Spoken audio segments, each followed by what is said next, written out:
Bab 7403. Tuan Jingqing. Charlie agak terkejut mendengar nama itu.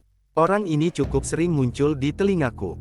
Dia berhasil membantu Nanako mencapai pencerahan di kuil Qixia, dan aku tak pernah menyangka dia juga punya koneksi dengan seorang biksu Jepang berpangkat tinggi. Dia bukan orang yang mudah curiga, tetapi intuisinya mengatakan jika seseorang yang tidak berhubungan dengannya terus muncul dalam hidupnya, pasti ada sesuatu di baliknya. Jadi dia bertanya pada Nanako, apakah kamu melihat biksu Jingqing lagi kali ini? Tidak, Nanako menggelengkan kepalanya. Setelah guru Jingqing memimpin pemakaman, beliau meninggalkan Jepang. Saya tidak menghadiri pemakaman, jadi saya tidak bertemu guru Jingqing. Saya pergi ke Kinkakuji untuk memberikan penghormatan terakhir kepada guru Konyin setelah pemakaman. Kinkakuji saat ini sedang direnovasi dan untuk sementara waktu tidak menerima pengunjung. Namun, untungnya, keluarga Ito selalu menjadi donatur terbesar bagi Kinkakuji, jadi kuil memberikan pengecualian untuk mereka. Charlie mengangguk pelan dan mendesah, tidak banyak kultivator yang benar-benar kutemui dalam hidupku. Beberapa yang kutemui adalah musuh atau pernah menjadi musuh di masa lalu. Master Jingqing ini bisa memasuki Dao melalui Buddhisme, jadi beliau pasti memiliki kemampuan yang luar biasa. Aku berharap bisa bertemu dengannya dan berdiskusi tentang Dao dengannya. Saat berbicara, dia teringat bayangannya sendiri. Kultivator sangatlah langka, jadi sejak ia mulai memahami Dao, setiap kultivator yang muncul di sekitarnya memiliki hubungan dengannya. Mereka adalah anggota masyarakat anti-Seimei, atau orang-orang yang dekat dengan mereka, seperti Nanako.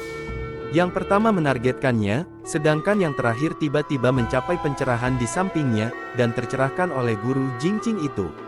Melihat masalah ini dari sudut pandang ini, tampaknya penampilan guru Jingqing tidak akan sesuai dengan pola ini jika dia tidak memiliki hubungan apapun dengan saya. Saat itu, Nanako tidak tahu apa yang dipikirkan Charlie. Ketika mendengar bahwa Charlie ingin bertemu dengan Tuan Jingqing, karena cintanya kepada kekasihnya, ia langsung berkata, karena Charlie ingin bertemu dengan Tuan Jingqing, Nanako akan mencoba menghubunginya untukmu dan melihat apakah dia bersedia bertemu dengan Charlie. Charlie bertanya, apakah Anda memiliki informasi kontaknya? Nanako menggelengkan kepalanya, tidak, tapi guru Jingqing cukup aktif di komunitas Buddha. Kalau kamu ingin menemukannya, seharusnya tidak sulit. Charlie kemudian bertanya, apa status orang ini di komunitas Buddha? Apakah ada yang tahu bahwa dia seorang kultivator? Nanako berkata, guru Jingqing adalah seorang biksu muda yang menjadi biarawati di usia muda. Beliau belajar di beberapa akademi Buddha dan kemudian mulai berkelana, tinggal di berbagai wihara, memberikan ceramah, dan berdebat tentang Dharma. Beliau memiliki pemahaman yang sangat mendalam tentang banyak ajaran Buddha dan telah diakui oleh banyak guru Buddha. Namun, saya rasa dunia luar jelas tidak mengetahui identitasnya sebagai seorang kultivator. Lagi pula, menjadi seorang kultivator adalah hal yang luar biasa.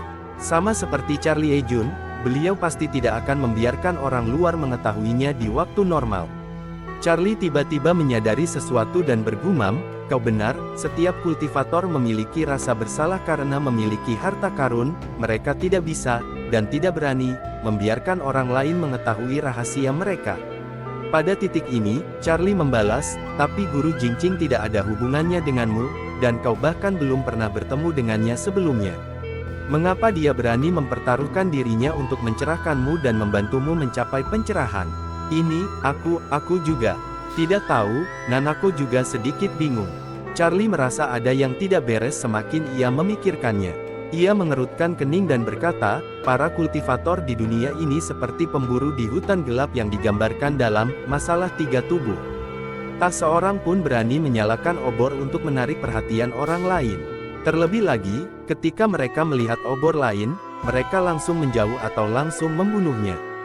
Seseorang seperti Master Jingqing, yang berinisiatif membantumu memahami Dao, tidak sesuai dengan hukum rimba di dunia ini.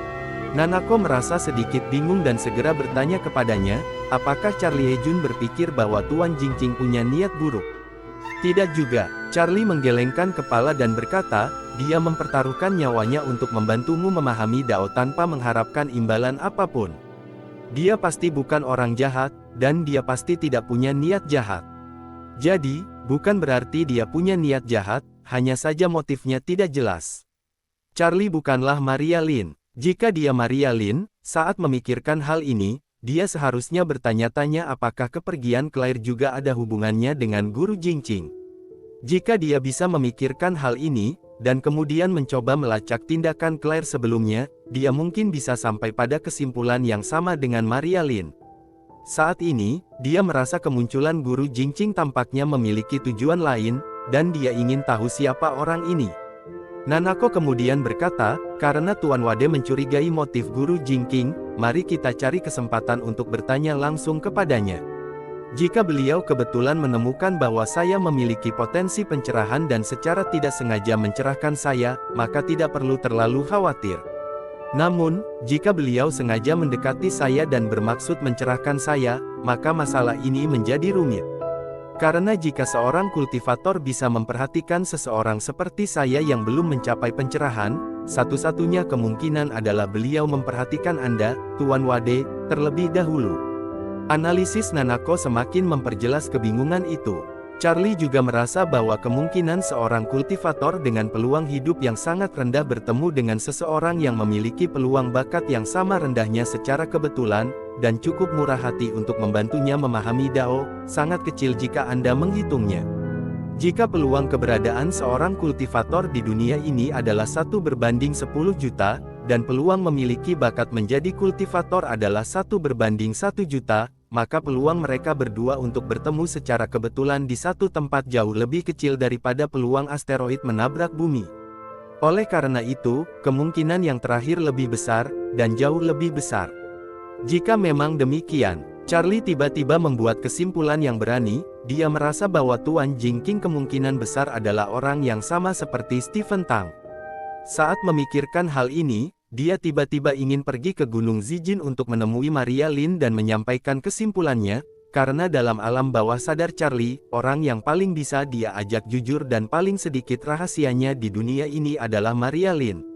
Kecuali Maria Lin, dia menahan diri seperti orang lain.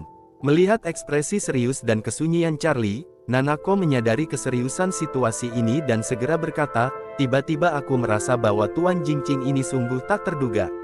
Bagaimana tepatnya dia bisa mengenal Charlie Jun, dan bagaimana dia bisa mengenalku melalui Charlie Jun? Terinspirasi olehnya, Charlie segera bertanya padanya, apakah kamu ingat detail pertemuanmu dengannya? Aku ingat. Nanako mengangguk dan berkata, aku dengar dari yang lain kalau Master Jingqing sangat ahli dalam memberkati amulet, jadi aku punya ide untuk meminta satu untuk Charlie Jun, itulah kenapa aku bertemu dengannya di kuil Qixia. Sambil berbicara, dia berbisik dengan agak malu-malu, Charlie Jun tahu bahwa aku selalu memiliki beberapa kepercayaan feodal dan tahayul. Charlie menangkap sesuatu dan segera bertanya padanya, jadi, dari mana kamu mendengar tentang dia? Nanako menjawab dengan jujur, itu ada di dalam lift, di lift Thomson Riviera. Charlie merasa semakin aneh dan mengerutkan kening, lalu berkata, di lift Thomson Riviera. Kebetulan sekali. Ya, kata Nanako, saya sedang naik lift ke ruang bawah tanah ketika seorang tetangga datang. Dia sedang menelepon seseorang tentang kunjungan guru Jingqing ke kuil Qixia dan bahwa beliau akan memberkati amulet bagi umat beriman.